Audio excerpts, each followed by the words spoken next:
Admiral James Walker tried to hide his amazement as he walked into the giant meeting room of the Galactic Council. The ceiling stretched so high that it disappeared into darkness. Huge pillars, made from strange blue stone, lined the walls. The room was built to make visitors feel small. And it worked. Remember why we're here, Walker whispered to his team of 5 human representatives. Earth is counting on US 37 alien species. Watch from their tall seats as the humans approached the center of the room.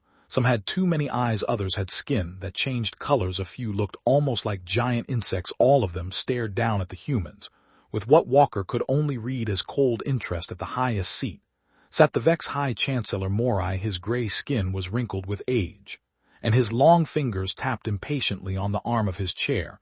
The Vex were the oldest species in the council, and acted like they owned the galaxy. Humans of Earth, Mordecai's voice mooned through the chamber. We welcome you to galactic civilization. Walker nodded. We thank the council for this meeting. Humanity is eager to establish peaceful relations with yes, MK interrupted. We have prepared terms for your integration. A hologram appeared in front of Walker. He read quickly, his face growing darker with each line. These weren't fair terms, they were demands. Earth colonies would be limited to 10 systems. The human military would be reduced by 80%. Earth would pay 35% of all mining outputs as protection fees. Human ships could not travel beyond approved routes. Earth technology would be supervised by council observers. Walker looked up. These aren't terms for peace.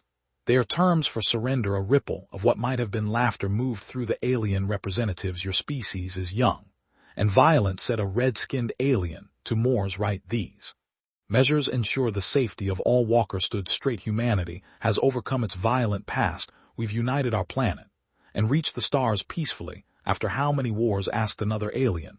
This one with 4 arms. Your history is soaked in blood, and yours isn't, asked Lisa Grant, Earth's chief diplomat, stepping forward. Every species has its dark chapters. Morai waved a long hand. Enough debate. These terms are generous for a species so new to space travel. You should be grateful for our protection. Walker held back his anger. Protection from what exactly? From the dangers of the galaxy, Mordecai said, his voice suddenly cold. There are threats you cannot imagine lurking in the darkness between stars. Without us, you would not survive a century. Walker exchanged glances with his team. They had come hoping for real talks, not threats. We need time to consider these terms, Walker said. Finally, take 3 Earth days, Morai said, but know that these terms are not open to significant changes. As the human team left the chamber, Walker felt a chill run down his spine. He had expected tough negotiations, but this was different. The council didn't want partners, they wanted servants back on their ship. The Earth team gathered in the meeting room. They're not negotiating in good faith, Grant said, throwing the data pad with the terms onto the table. These demands would Earth's growth for generations. Walker looked out the viewport at the massive council station. It was like nothing humans had ever built, a testament to technology sent rise beyond Earth's reach. We need to be careful, he said quietly, but we also need to be ready if these are their opening terms. I don't like where this is heading.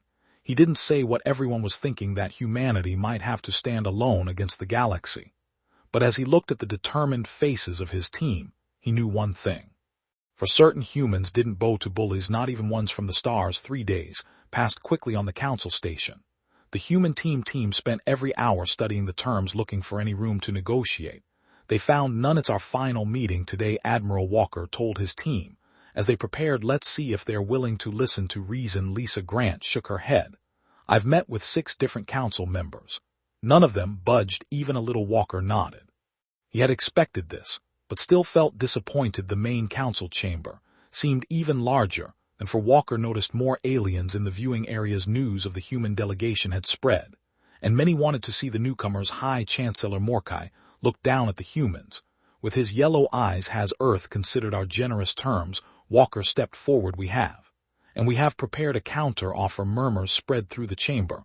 No new species had ever offered counter terms. Walker's voice was clear and strong. Her Earth proposes a gradual integration over 50 years. We keep our military for self-defense. We share scientific knowledge equally. We pay a fair tax of 10% on new colony resources. The chamber went completely silent. Then several aliens began to make sounds that Walker guessed were laughter. A tall, thin alien with blue skin stood up. This was the Zell representative known for his sharp tongue. Your species truly doesn't understand its place, the Zell said. Your primitive ethical framework makes you think you deserve equal standing. How amusing. He continued to speak, his words growing more insulting with each sentence. He called humans barely evolved primates and lucky apes who stumbled into Spacewalker, listened silently around him. The human team's faces grew hard. They had come with hope, but that hope was dying with each word. The Z was still talking when Walker suddenly stood straighter. Something had changed in his eyes. Enough, he said, his voice cutting through the Zell's speech. The chamber went quiet again. We came seeking mutual respect and fair terms. Walker said, you offer neither. He turned to his team and nodded without a word. They began collecting their notes and devices. The council members watched in confusion as the humans packed up. What are you doing, Mord? Kay demanded. Walker looked up at him. We're leaving. The talks aren't finished. Kai said, true surprise in his voice. Yes, they are, Walker replied. Earth didn't send us to accept surrender terms. We came to meet new friends and allies. Clearly that's not what the council wants. The human team formed a line behind Walker and began walking toward the exit. The chamber erupted in shocked voices. Your species cannot survive alone in this galaxy, Morkai called after them, his voice echoing off the walls. Walker paused at the doorway and turned back. Every alien was watching him. We've survived alone our entire history, he said calmly. We'll take our chances. The doors closed behind the humans, leaving the council in an uproar back on their ship. The team was quiet as they prepared to believe. Grant finally broke the silence. Was that wise admiral walking out on the most powerful organization in the galaxy? Walker looked at the stars through the viewport. They gave us no choice. They weren't looking for allies. They were looking for subjects. Captain Miguel Torres entered the bridge orders. Sir Walker's face was grim, but determined. Set course for Earth, maximum speed. As the ship pulled away from the station, Walker thought about what would come next. The council wouldn't forget this insult. Earth needed to prepare. What will we tell the president? Grant asked quietly. Walker turned to his team. The truth that humanity stands alone against the stars, and that we need to be ready. The ship jumped to faster than light speed, leaving the council station behind. None of the humans looked back. Earth would need to change quickly. But if there was one thing humans were good at, it was adapting. When their backs were against the wall, they'll be back within one galactic cycle. High Chancellor Mork said confidently. No species survives alone for long. 2 weeks had passed since the humans walked out. The council had returned to its normal business, treating the Earth incident as a minor annoyance. The grand meeting chamber was less crowded today. Only the main council members attended, representatives of the 12 oldest spacefaring races.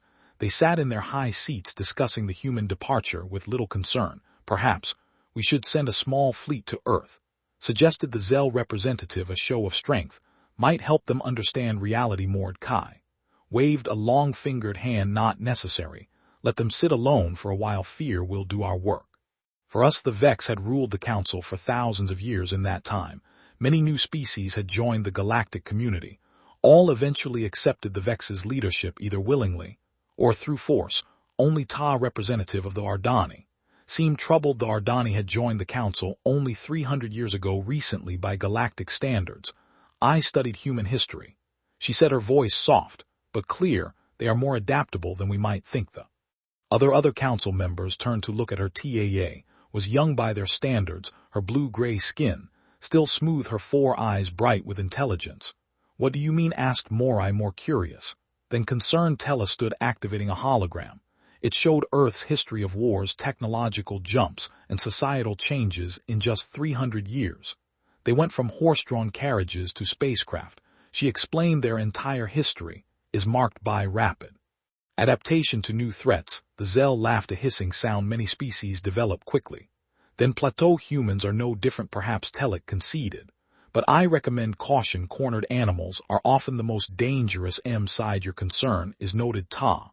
But unnecessary. Humans will soon learn that survival in this galaxy requires cooperation on our terms. The meeting moved on to other matters. No one paid attention when a junior officer quietly entered and handed a report to Morkai's assistant. Later that day, in his private chambers, Makai finally read the report. It described unusual activity at human border colonies, increased mining operations, new construction.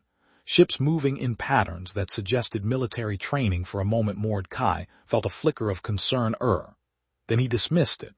What could one young species possibly do that the council couldn't handle? He placed the report in his low priority stack and promptly forgot about it. Over the next few months similar reports arrived. All noted the same thing: Earth was busy, too busy, and strangely quiet in their communications with other species. Each time Morai and the other council leaders dismissed the reports. The Vex had ruled for 10,000 years. Humans had barely left their planet. There was no comparison. Let them play with their ships and stations, MK told the council when T raised concerns again. When resources run low or pirates attack their colonies, they'll come crawling back. What no one on the council understood was that humans had no intention of crawling anywhere in a secret facility deep within Earth's moon. Admiral Walker stood before the leadership of Earth's United Nations. The council gave us 3 options, he said, looking at the serious faces before him: submit, die, or become strong enough that they must respect us. The president of the United Alliance nodded. Then, our path is clear. On screens around the room plans appeared: new ship designs, weapon systems, defense networks. Many were based on tiny glimpses of council technology. The human delegation had managed to record during their brief visit. How long do we have? Asked the Chinese representative. Walker's face was grim. 6 months, maybe a year, before they notice what we're doing. After that, we need to be ready. Across human space, a quiet revolution was beginning on Earth, and every colony people worked with a single purpose. The council had made a critical mistake. They had threatened humanity, and then they had looked away. 6 months passed since the humans walked away. The Galactic Council had almost forgotten about them. When the first report came in: High Chancellor, we've lost contact with mining outpost K-12. A Vex officer reported. MK barely looked up from his other work. Equipment failure. Most likely send a maintenance team. 3 days later, the maintenance team arrived at the outpost near the edge of human space. What they found was puzzling. The outpost wasn't damaged, it was simply empty. All the Vex workers were gone, along with key equipment and data cores. The team leader sent his report, which ended with one strange note: footprints found don't match any known Vex pattern. Before the council could investigate further, 3 more outposts went silent. Then a research station, then a small colony. All showed the same pattern. No signs of violence, just hasty evacuation and missing technology. In the council chamber, the mood had shifted from dismissal to concern. This is no coincidence, Ta said, standing before the other representatives. These facilities are all within 2 jumps of human space. The Zell representative hissed. Are you suggesting humans are responsible? They don't have the technology to prevent our sensors from detecting their ships. Perhaps they didn't 6 months ago, Teller replied quietly. Morai finally took the matter seriously. When the Zell's largest trade station near human space went dark, 5,000 Zell and various other species gone enough, he declared, send the Eth fleet to the human border. Find out what's happening. Captain Lorik of the Vex military stood on the bridge of the largest warship in the 8th Fleet. 22 vessels moved through space. Behind him, a show of force that had made many species surrender on sight were approaching the last known position of the trade station. His navigator reported scan for debris or escape pods. Lord Zord, sir, the sensor officer suddenly called out. New contacts ahead. Lorik moved to the view screen. What he saw made him freeze. A line of ships hung in space before them. Not council ships, human ships. But these weren't the simple vessels humans had used before. These were massive dark warships with sleek lines and weapons ports that glowed with energy. Behind them, half hidden in the shadow of a moon, were orbital platforms bristling with what looked like defense systems. How many? Lorik asked quietly. 43 ships detected, sir. And 18 orbital platforms more may be hidden. Impossible, Lorik whispered. Humans couldn't have built all this in 6 months, unless they were building in secret long before they met us. He realized, sir, we're receiving an automated message from the human fleet. A simple text message appeared on screen. This is United Earth Defense Force Border Patrol. You have entered restricted space. Maintain current position. Do not approach closer than 100,000 km. Lorik is second in command. A young Vex named Pax moved to his side. They're bluffing, Pax said confidently. Those ships probably look more impressive than they are. We should show them what real warships can do. Lorik studied the human formations carefully. Something about them seemed odd familiar. Those formations, he said slowly, they're similar to our own battle patterns, but with variations. I've never seen, sir. They've been studying us, Laura realized, watching how we fight. A chill ran down his spine. The council had dismissed humans as primitive. But these ships told a different story. This wasn't a hastily assembled defense. This was a carefully prepared welcome. Lorx made his decision. We hold position, no aggressive moves. But sir, our orders were to investigate, not start a war. Lorx cut him off. As the council fleet maintained its position, more human ships emerged from behind planets and moons. They took positions in precise formations, their weapons boards glowing. But not firing. The message was clear. We are ready for you. Lorx opened a channel. To High Chancellor Morai, the council needed to know. Humanity was no longer hiding. High Chancellor Morai paced in the council chamber, his long robe sweeping the floor. Captain Lore's report had disturbed him deeply. This is unacceptable, he finally announced. Humans cannot be allowed to build a military presence of this size without council approval. The 12 senior council members murmured in agreement. Only Teller remained silent. I authorize a corrective action, Mork, declared Captain Lorx. Will demonstrate our power and remind the humans of their place in the galaxy. Back at the border, Lorx received his new orders with a heavy heart. 20 years of military service had taught him to recognize dangerous situations. This was one of them. So the humans have sent a message, his communications officer reported. They say any hostile action will be met with equal force. Lorx nodded. Send the response. The council ordered. The message was simple. By order of the Galactic Council, human forces must stand down and submit to inspection. Failure to comply will result in immediate action. The humans didn't respond. Move the fleet forward. Lorx ordered reluctantly. Target their lead ship with warning shots. Only the massive council warships advanced toward the human line. Weapon systems powered up, their energy signatures lighting up space.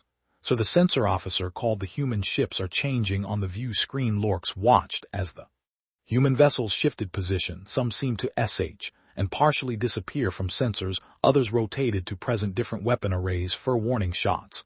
Lorx commanded 2 kilm from their flagship energy beams lanced out from the council ships. But something strange happened. The beams curved slightly before they reached their target, missing by much more than 2 kilometers. What happened? Lorx demanded before anyone could answer. The sensor officer shouted. Energy spike from human vessel. Space lit up as the human ships opened fire, but not in the way anyone expected. Their weapons didn't fire in the normal blue-white energy beams of standard space weapons. These were different pulses of green light that seemed to phase in and out of normal space. The first shots hit a council cruiser. Instead of impacting against its energy shields, they passed right through them like they weren't there. The ship's whole sea open, venting atmosphere into space. Impossible, Pack shouted. Nothing can bypass our shields. But the evidence was right in front of them. 3 more council ships were hit, their shields useless against the strange human weapons. Returned fire, Lorx ordered. Knowing it might be too late, the council fleet unleashed its full power energy beams, and plasma torpedoes streaked toward the human line. But most missed their targets completely, as if the human ships weren't quite where they appeared to be. Those shots that did connect revealed another surprise. The human ships had energy shields technology that should be far beyond their capabilities. Even more shocking, the shields seemed to adapt after each hit, becoming stronger against that specific weapon. They've been studying our technology, Lorx realized, not just copying it, improving it. 7 council ships were crippled or destroyed in the first 3 minutes of battle. Not a single human vessel showed significant damage. Retreat. Lorx ordered, swallowing his pride. All ships full reverse, get us out of range. As the council fleet pulled back, the human ships did not pursue. They remained in their defensive line, weapons ready, but no longer firing. In the council chamber, stern silence greeted Lore's battle report. 7 capital ships lost without destroying a single human vessel. How is this possible? The Zell representative finally asked, his voice no longer confident. Ta stood up, her 4 eyes looking at each council member in turn. I warned you, she said simply. We underestimated them. M's hands trembled slightly for the first time in centuries. He felt something he had almost forgotten, fear. 2 weeks after the failed attack, border skirmishes spread along human space. Most ended the same way, with council ships retreating after taking heavy damage in one battle. Something unexpected happened. A human officer was captured when his small scout ship was disabled. The council military brought him to a secure base for questioning. Lieutenant Tom Wilson sat calmly in the interrogation room. Unlike most captives, he showed no fear of his alien captors. How did humans advance so quickly? The Vex interrogator demanded. Your technology is beyond what should be possible for your species.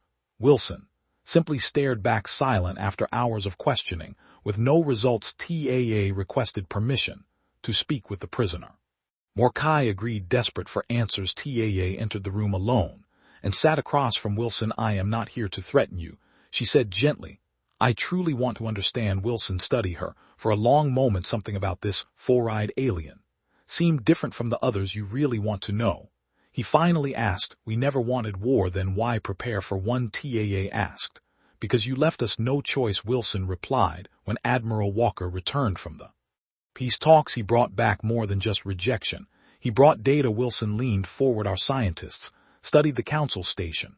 While we were there, we learned two important things. Ta waited, her four eyes fixed on him. First, your technology isn't as advanced as you pretend. You've been using the same systems for centuries with little improvement. Wilson's eyes hardened. Second, and more important, we discovered that the Vex and their closest allies have been holding back other species, keeping them dependent. Ta's breathing quickened. This was something many knew where council species had suspected, but could never prove. How? She asked quietly. By controlling access to key resources, by sabotaging independent research, by making newer members think they need council protection when they don't. Wilson's words hung in the air between them.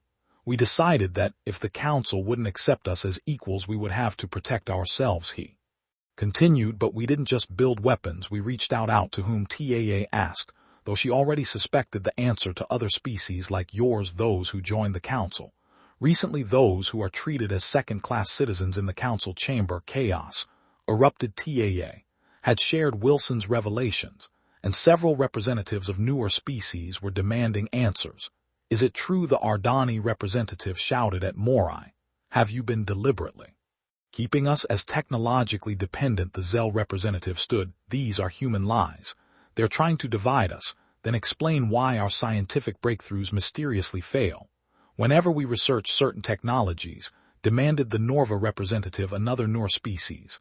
As accusations flew, and aid rushed into the chamber. Urgent report. He called over the noise. We're receiving word of uprisings on multiple resource worlds. M.K.'s face paled. Which worlds? All of them, Chancellor, across council space. The newer species are revolting against council authority, and they're using weapons, human weapons. The chamber fell silent. The humans didn't just study our technology, Ta explained into the silence. They shared their innovations with those of us you've kept down for generations. They offered respect instead of dominance. Morai slowly sat down, the weight of understanding finally hitting him. Humans hadn't been planning for war with the council. They had been planning a revolution in his private chambers. Later, Mackay reviewed reports of council authority collapsing across multiple sectors. 6 species had already declared independence from council rule, forming some kind of alliance with humans. A message from Admiral Walker appeared on his screen. You still have a chance for peace, but this time as equals. Morai closed his eyes. The universe had changed forever, all because the council had refused to treat one species with respect. 1 year had passed since humans walked away from the peace talks. The galaxy had changed more in that year than in the previous 1,000. Admiral James Walker stood outside the council chamber.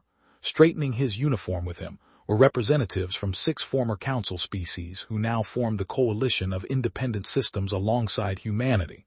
Are you ready? Admiral asked Ta, who had become Earth's strongest ally. Walker nodded. Let's hope they're ready to listen this time. The chamber doors opened. Inside, the room looked the same, but the mood was entirely different. Many seats stood empty. The Vex still led the council, but their power had shrunk dramatically. High Chancellor Mkai watched as Walker and his allies entered. The human walked with confidence, not the uncertainty of his first visit. Admiral Walker Morai said, his voice lacking its former power. The council welcomes you. Walker looked up at the remaining council members. I notice your welcome sounds different this time. A few nervous laughs came from the coalition representatives. Much has changed. MK admitted the council is diminished. Indeed, it was. The Vex-dominated council had lost half its members to the new coalition. Their trade routes were disrupted. Their resource worlds were in revolt. Their military had suffered defeat after defeat. We are here to discuss terms for peaceful coexistence, Walker said. taking the center position, where once he had stood as a supplicant. The coalition has prepared a proposal. A data package was transmitted to each council member as they viewed it. Their expressions showed surprise. "These terms are fair," said the Zell representative, sounding confused. "Did you expect revenge?" Walker asked. "We don't want war. We never did. We just refuse to be treated as inferiors." Mackay studied the terms carefully. "Trade agreements, mutual defense pacts, technology exchange programs, all based on equality, not dominance. Why offer peace now?" Mackay asked. "You have the advantage. You could demand much more." Walker looked directly at him. "Because that's not who we are. Humans have spent too much of our history fighting. We've learned something important. True strength isn't about conquering others. It's about lifting everyone up." The chamber was silent as his words sank in. "We've changed too," Taa added. "Those of us who joined the coalition found something we never had in the council: respect. We work together as equals.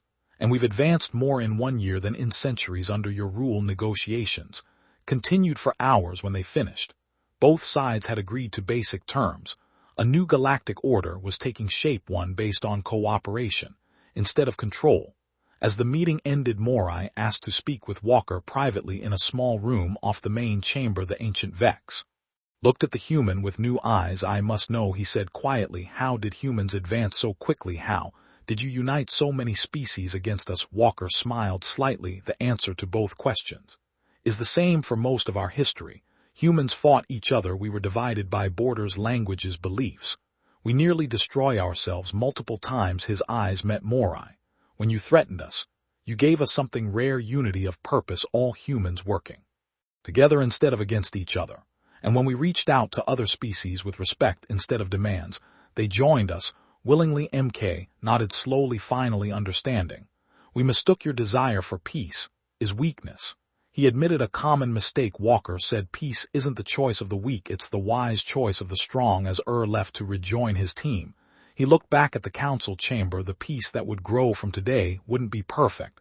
There would be challenges ahead. But for the first time, humans and aliens would face them as equals, all because one delegation had the courage to walk away from bad turns and the wisdom to return with better ones.